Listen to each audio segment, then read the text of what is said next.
다가온 종말론이라는 저의 책 나가도록, 이 책을 나가도록 그렇게 하겠습니다.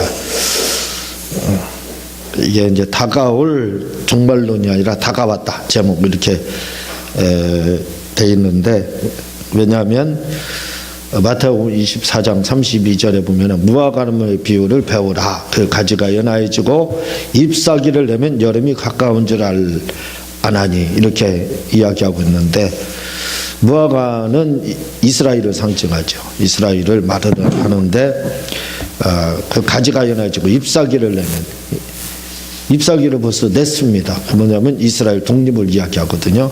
그럼 여름이 가까운 줄 알아. 여름, 예수님 공중 재림을 상징하는 겁니다. 그러니까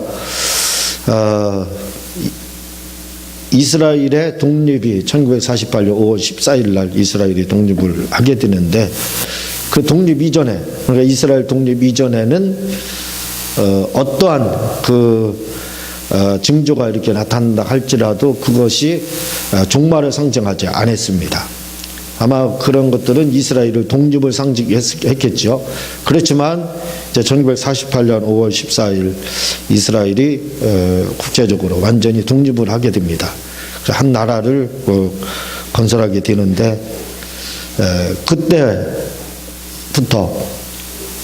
이제 본격적으로 종말이 시작이 됐다고 보면 돼. 말세지말이라고 하죠. 그것들은 말세 중에 말세. 성경에서 말세는 예수님이 출임하신 다음부터 계속 말세입니다. 그렇게 성경에서 말을 하고 있는데, 이제 말세지말이라는 말은 말세 중에서도 끝이다 그 말이에요. 왜 끝이냐? 그거는 이스라엘 독립이다 이거죠. 왜냐하면 지금까지 이루어지지 않았던 잎사귀가 연해지고 잎사귀를 내면, 무화과나무가 가지가 연해지고 잎사귀를 내면 이스라엘 독립을 이야기를 했었는데, 그 독립이 48년도에 이루어졌기 때문에 이제 여름만 남았어요. 여름만. 예수님에 관한 그 말씀이 332가지인데 그 중에 331가지가 성취가 다 됐습니다. 지금 한 가지 남아있다 이거죠. 그게 뭐냐면 이제 예수님 모시는 거, 공중재림, 이게 이제 남아있는데,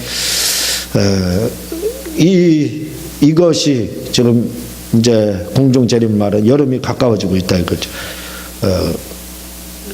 주님이 오실 때 가까워진다는 말씀입니다. 그래서 다가올 종말론이 아니라 다가왔다. 왜 다가왔느냐? 이스라엘이 독립했기 때문에. 이제 남아있는 건 시간 문제다 이거죠. 예수님이 언제 오시는지, 그게 이제 70년 올지 80년 올지 100년 올지 아니면 뭐 그 이상 될지 어떻게 될지는 자세히 모르지만, 어쨌든 이제는 독립까지 이루어졌기 때문에, 이 가지가 연해지고 잎사귀를 냈기 때문에 이제 여름만 남아있다 이거죠. 공중재림, 주님 오실 날만. 그래서 다가온 종말론, 이렇게 제가 이 책을 이렇게 쓰게 된 겁니다. 다가왔다 이거죠. 종말이 가까워졌다 이 말입니다. 오늘 나갈 부분은 제 7장, 7페이지죠. 제 1장, 예수님이 본 종말론인데, 예수님이 본 종말론은 역사론적이다 이거죠. 역사론적. 그거는 이제, 왜 역사론적이냐? 그런 부분에 대해서 설명이 갈 겁니다. 예수님의 종말론은 역사론적이다. 왜? 다니엘이 말한 바, 마태복음 24장 15절에 다니엘이 말한 바 멸망이 가증한 것이, 이렇게 이야기를 하고 있는데, 이게 역사론적으로 다니엘 때 이루어졌거든요. 그걸 주님이 종말 AD 70년에 성취가 되고, 그것이 다시 그 종말에 다시 한번 성취가 된다 이거죠. 그래서 종말에 대한 예언은 단문이 아니라 이거죠. 단문은 한 번 이루어지는 거, 한 번 이루어지는 것이 아니라 복문이라 이거죠. 다시 또 성취가 되고 또 다시 성취되고 또 다시 성취되기 때문에 그걸 복문이라 이렇게 이야기합니다. 그러니까 다니엘이 말한 것이 실제로 안티오쿠스 4세에 의해서 이루어졌고, 그 다음에 그게 이제 주전 170년에서 164년 사이에 성취가 됐던 것이 주 70년 예루살렘 멸망 때 성취가 됐기 때문에 이제 종말의 때 다시 한번 성취가 된다 이거죠. 이런 그걸 복문이라고 이야기하는데, 왜냐하면 한번 성취되면 또 성취되기 때문에 그렇거든요. 그런데 그래서 역사론적이라 이거죠. 뭐 세대주의적 무슨 뭐 이렇게 이야기하는데 저는 역사적이 아니라 역사적하고 또 역사론적이 차이가 있습니다. 그래서 역사론적으로 다 주님이 역사론적 종말론을 말씀하셨기 때문에 주님의 시각에서, 주님과 똑같은 시각에서 본다 이거죠. 그래서 역사론적 종말론. 그러니까 사람들은 뭐 무천년에서 입장에서 또는 후천년의 입장에서 또는 전천년의 또는 세대주의적인 입장에서 이렇게 종말론을 보는데 저는 그게 아니라 이거죠. 그게 아니라 뭐 세대주의건 또 그 무천년주의건 이런 것들은 다 사람이 학자들이죠. 신학자들이 종말론에 대해서 이야기한 거기 때문에 받아들일 수가 없다는 겁니다. 저는 그건 받아들이지 않고 예수님이 말씀하신 그 종말론의 입장에서 이 다가온 종말론을 썼다는 겁니다. 예수님의 입장에서. 예수님이 본 종말론의 그 시각으로 봤다 이거죠. 그래서 예수님이 본 종말론 첫 번째 제 1장이 그렇게 되는 거예요. 예수님이 본 입장에서 그게 역사론적 종말론이라 이거죠. 그 입장에서 설명을 드리게 되는데 듣다 보면은 신학자들이 주장한 거하고 뭐 비슷하네 이렇게 말하려는데 그 신학자들이 주장한 것들이 비슷할 수는 있어요. 그러나 그것은 신학자들의 주장이지 예수님의 주장은 아니라 이거죠. 그러나 저는 그 예수님의 입장에서, 예수님의 주장하는 그 입장에서 보게 된다는 겁니다. 7페이지 밑에서 7번째 보면은 제1장은 어떻게 계시록 그 부분 한번 읽어 주시겠습니다. 시작. 계시록 제1장은 어떻게 계시록을 해석해야 하는지 세마이노가 나오고. 계시록 1장.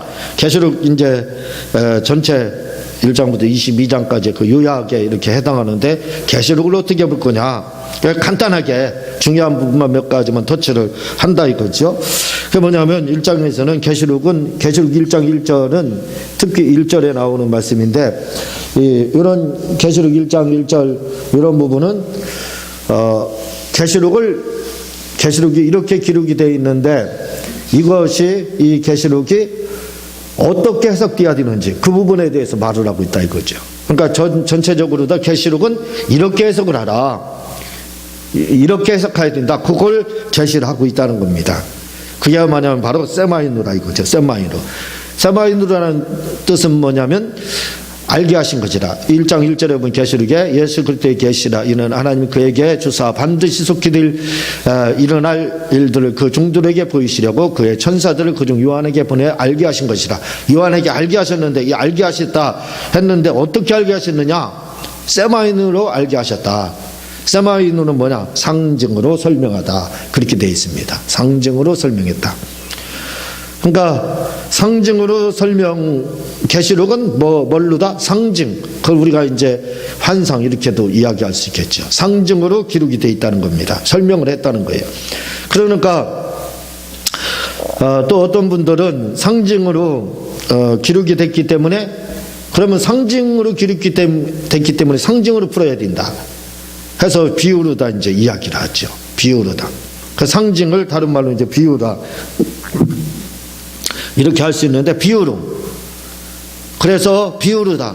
계시록을 또 비유로 돼 있기 때문에 비유로 해석하라 해가지고 비유로 막 해석하는 분들이 있어요. 그래서 신천지 같은 경우는 다 비유잖아요. 해석 전체가 다 비유입니다. 근데 제가 말씀을 드렸지만 비유는 비유로 끝나게 돼요. 제가 가끔 사용하는 말씀이지만 원숭이 똥구녕은 빨개면 사과, 사과는 맛있어, 맛있으면 바나나, 바나나는 길어, 길으면 기차, 기차는 높으면 백두산. 가만히 생각해 보면 상징적으로 하면 다 맞아요. 높으는가 백두산 이렇게 맞아요. 근데 원숭이 똥구녕으로 시작해서 백두산 하나도 안 맞아요. 상징은 바로 그렇습니다. 상징은 처음에 맞는 것처럼 보이지만 나중에 처음과 끝을 보게 되면 전혀 맞지가 않아요. 그 과정에서는 맞을 수 있는 맞는 것처럼 보이지만 이게 비유라 이거죠. 비유로 해석하는 거. 그래서 비유로 해석하면 결국은 전혀 다른 방향으로 다 해석이 됩니다. 그게 이제 신천지가 그렇게 해석을 하고 있죠. 비유로다. 그게 아니라 이거죠. 그게 아니라 지금 세마이너 상징으로 다 기록이 되어 있다고 하는데, 이 말은 뭐냐면 상징으로 기록이 되어 있기 때문에 실상을 찾으라는 뜻입니다. 실상을. 그래서 상징으로 기록되어 있기 때문에 상징으로 말했다. 그래서 상징을 말했기 때문에 상징으로 그걸 해석하는 것이 아니라 실상을 찾으라는 거예요. 무화과나무의 비유를 배우라 할 때, 무화과나무 하면 이스라엘, 이스라엘을 무화과로 상징한다 이거죠. 실상은 뭐예요? 무화과는 이스라엘을 말한다 이거죠. 그러니까 상징은 무화과고 기록은 상징으로 무화과로 되어 있다 이거죠. 근데 실상은 뭐라고요? 이스라엘을 말을 한다 이거죠. 여름, 아까 가지가 연하해지고 잎사귀가 되면 여름이 가까워. 가지가 연하해지고 잎사귀 내는 거, 그 가지가 연하해지고 이 상징이라 이거죠. 이게 비유, 세마이누입니다. 그게 뭐라고? 이스라엘 독립을 말한다 이거죠. 그 여름 여름 상징, 비유라 이거죠. 세마이누라 이거예요. 그건 그런데 실상은 뭐냐? 예수님의 공중재림을 말을 하는 것이다. 이렇게 기록이 되어 있다는 겁니다. 계시록이 그걸. 그래서 계시록 1장에서는 요지가 그겁니다. 이런 방향으로 해석을 해라. 상징을 상징으로 원성이 똥구녕으로 시작해서 백수산으로 끝나면 안 되고, 그렇게 끝나면 안 되고 상징으로 되어 있기 때문에 그 실상을 찾아내라. 그렇게 기록이 되어 있는 것이 바로 계시록 1장이다 이 말이에요. 그렇게 그 말입니다. 그리고 한번 계속 읽겠습니다. 시작. 3장은 환란을 면해준다는 페이라스모스 테레오 에크가 나오고, 네. 3장이 굉장히 중요합니다. 설교 글을 쓸 때도 두 갈씩, 양갈씩, 미갈씩 이렇게 하거든요. 그러니까 결론을 앞에다 두느냐, 서론에다 두느냐 해서 두 갈씩, 서론에다 두면 끝에다 둔다. 그럼 미갈씩. 그리고 두 군데다 같이 둔다. 서론과 끝에다 같이 양갈씩 이렇게 이야기하잖아요. 그런 것처럼, 그렇게 기록이 되어 있는 것처럼 계시록도 이 두 갈씩으로 기록이 되어 있습니다. 다시 말하면 1장부터 3장이 교회장이거든요. 교회론, 교회장에 해당하는데 특히 2, 3장이. 그런데 대부분은 2장, 계시록 2장, 3장을 사람들이 소홀히 여깁니다. 많이 여긴다 이거죠. 왜냐하면 지루하거든요. 그리고 또 그냥 읽어도 알 것 같아요. 그렇게 되어 있습니다. 그래서 그냥 넘겨요. 그래서 강의를 할 때도 2, 3장 할 때는 굉장히 사람들이 지루해합니다. 그런데 중요한 것은 이 계시록 1장, 2장, 3장, 2, 3장이 계시록에 두 갈씩 따지고 보면 그 두 갈씩으로 기록을 해놨다 이 말이에요. 무슨 말이냐면 그 1, 2, 3장 종 서론에 해당하는 부분 있죠. 계시록 거기에서 결론을 내려놓고 이미 두 갈씩으로 다 결론을 내려놓고 그 다음에 그 결론에 대해서 설명하는 것이, 그 형식을 취하는 것이 이제 4장부터 마지막 22장까지 이렇게 딘다 이 말이에요. 그래서 1, 2, 3장이 사실은 굉장히 중요합니다. 그래서 이런 중요성을 알고 있기 때문에 그 부분에서 많은 시간을 이렇게 이제 설명을 하려고 하는데, 계시록 강의를 하다 보니까 그렇게 하면 굉장히 지겨워해요. 사실 지루해하고 그러는데 사실은 그 부분이 굉장히 중요합니다. 왜? 이 3장 빌라델피아 교회를 향해서 하신 말씀인데, 계시록 3장 10절에 보면요, 내가 나의 인내의 말씀을 지켰은즉, 내가 나의 인내의 말씀, 그 빌라델피아 교회 성도들에게 교회에다 하는 말씀이죠. 내가 또한 너를 시험에 때를 면케 하리니 이는 장차 온 세상에 임하여 땅에 거하는 자들을 시험할 때라. 이렇게 이야기를 하고 있는데, 이 부분이 계시록 3장 10절 이 부분이 핵심입니다. 그래서 왜냐하면 우리가 공중재림, 다시 말하면 환란을 겪느냐 안 겪느냐 그것이 어디에 기록이 되어 있느냐면 바로 계시록 3장 10절에 되어 있다는 겁니다. 그래서 우리가 환란을 통과할 건지, 그 관점이잖아요. 사람들의 초미의 관심사입니다. 우리 믿는 자들이 대환란을 겪을 것인가 안 겪을 것인가, 이게 초미의 관심사거든요. 그런데 여기에 대해서 계시록 3장 10절에서 그 초미의 관심사에 대해서 이야기를 해준다 이거지요. 그게 뭐냐면 시험의 때를 면케한다. 믿는 자들은 이렇게 이야기하고 있습니다. 근데 이 시험이라는 것이 뭐냐면 페이라스모스인데 이 페이라죠. 이걸 페이라죠. 또 도끼마주 이렇게 시험이라는 말이 있는데 도끼마주는 하나님이 우리를 테스트하는 거예요. 신앙 성장을 해서 영적 성장을 해서 테스트하는 걸 도끼마죠. 헬라어로 그렇게 말합니다. 근데 페이라모스 이 페이라스모스는 이것은 마귀가 주는 시험을 말하고 있어요. 마귀가 주는 시험. 그러니까 지금 시험의 때를 면케해줄다 할 때 이 시험이라는 것이 뭘 말해주느냐? 이게 도대체 어떤 시험, 우리가 살면서 오는 그러한 시험을 말하는 건지 아니면 마귀가 주는 건지 이거에 대해서 이야기하는데 도끼마주는 이것은 하나님이 우리를 영적 성장을 해서 주는 시험을 말하는데 여기에서 나오는 계시록 3장 10절에서 나오는 시험의 때를 면케할 때 이 시험의 때는 페이라스모스라고 해서 이건 마귀가 주는 거라 이거죠. 그리고 때를 면케하리라 한 말이 테라스 에크 또는 테레오 에크 이렇게 하는데 지켜준다. 밖에서 지켜준다. 에크 밖에서 이 밖이라는 이 에크 헬라어 이 에크는 근원을 말하는 전치사입니다. 그러니까 근원의 밖에 마귀의 아까 그 페이라즈라고 했죠. 그 시험이 마귀가 주는 그 시험의 근원 밖이라는 거예요. 근원 밖. 그러니까 예전에 출애굽할 때 고센 땅에 이스라엘 사람들이 고센 땅은 10가지 재앙이 미치지 않았습니다. 그리고 애굽 땅 가면 미쳤거든요. 그 고센 땅에만 그 안에서 이스라엘과 같이 이집트 땅이라는 애굽이라는 그 이집트 땅 안에 고센 땅에서 열애시킨 것, 제외시킨 것이 아니라 애굽 10가지 재앙은 애굽 땅에 고센 땅만 제외시켰어요. 그 안에서 애굽이라는 그 안에서 제외시켜서 이스라엘 사람들이 환난을 면했습니다. 10가지 재앙을 면했다 이거죠. 그런데 계시록 3장 10절에서 말하는 이 시험에 따르는 것은 그걸 말하는 게 아니라 시험 당할 때 믿는 사람들을 이 지구 안에서 시험 당하지 않는 고센 땅에서 제외시켜준다 그런 말이 아니라 이 말입니다. 페이라스 테레오 에크라는 말은 아예 이 땅 시험 당하는 이 땅 밖으로 면하게 해준다는 거예요. 그러니까 애굽 땅에서 고센 땅은 10가지 재앙이 임하지 않았는데 그 고센 땅을 애굽 땅 안에 있는 고센 땅에서 면하게 해주는 것이 아니라 아예 애굽 밖으로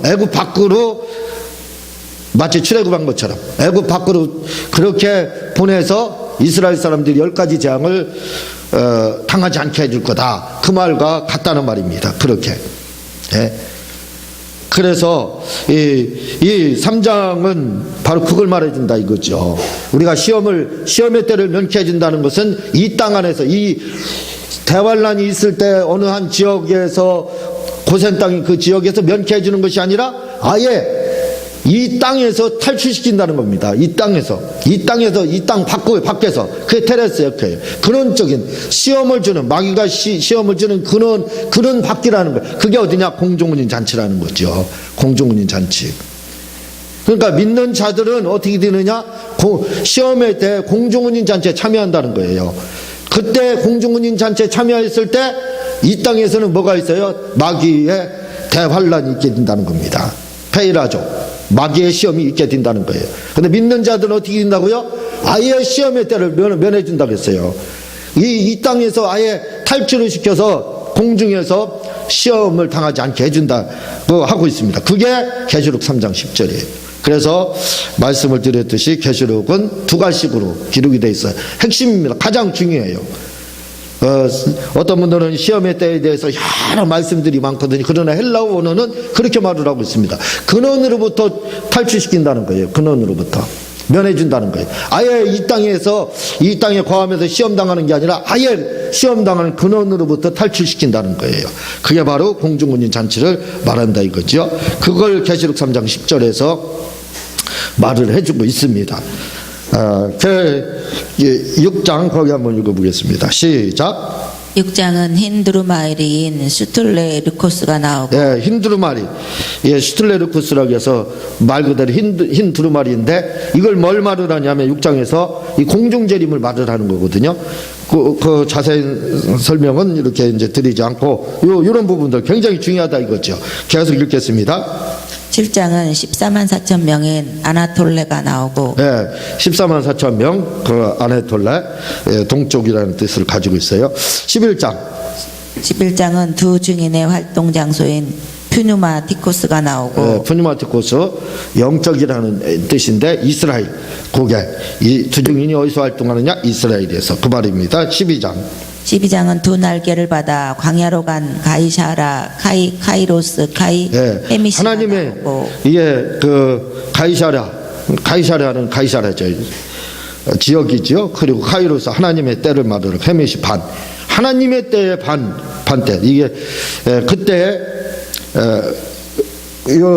하나님의 때의 반, 3년 반이죠. 그때 그동안에 어디 가이사랴에 이 펠라 지역을 말을 하고 있습니다. 그 지역으로 피난하게 한다. 근데 역사적으로 진짜 펠라 지역으로 피했거든요. 이곳이 어디냐? 바로 가이사랴. 이곳이 아까 페이라조 테라우에크 할 때 공중군인 잔치 말씀드렸죠. 그 공중군인 잔치를 의미하고 있습니다.